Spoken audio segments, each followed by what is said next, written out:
Meron ng 5 FIBA Asia players na lumalabas sa updated na tracker para sa mga team roster ngayong Summer League.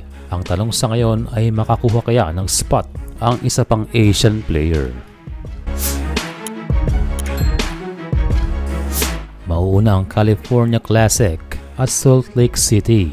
Magaganap ang NBA Summer League doon from July 5 to July 8 and expected na sa July 9 ay malalaman kung si Kevin Kemba nga ba ay kumpirmadong maglalaro sa isang NBA team.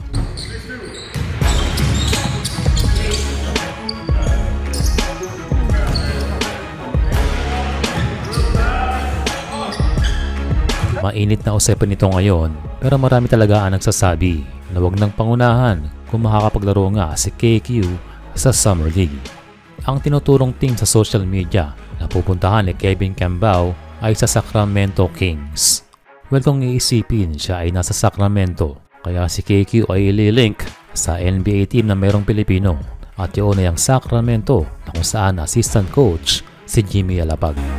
Pero sa ating nakitang balita, ang isang posible daw na mangyari ay ma-mentor itong si KQ ni Coach Jimmy Alapag sa Summer League training camp.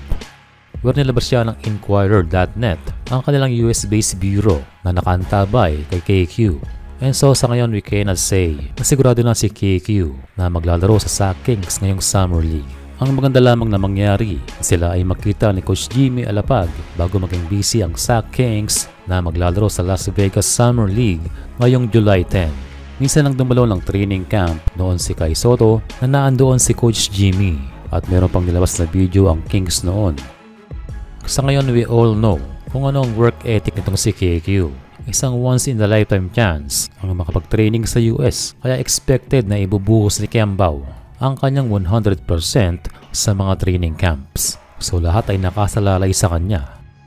Saan nga ba naganap ang unang scrimmage si Kembao? Ito ay sa Sport Courts Fitness na 23 minutes away sa home court ng Sacramento Kings. Pero sa kabila ng mga lumalabas na balita ay naglabas na ng statement si Kevin Kembao tungkol sa mga lumalabas na fake news na kung saan-saan pinopost. Ayon sa kanya ay no IG stories for the rest of the trip. Fake news all over the place. Well, that was expected na marami talagang lalabas na hindi totoo. So ang ating mga nakikitang balita confirming that Kevin Kembao will play para sa NBA Summer League ay huwag basta paniwalaan. Dahil ang nakakaalam lamang ng totoo ay ang mismong kampo ni KQ. Walang sinabi ni KQ ay isa lamang paraan para siya makapag-focus sa kanyang training.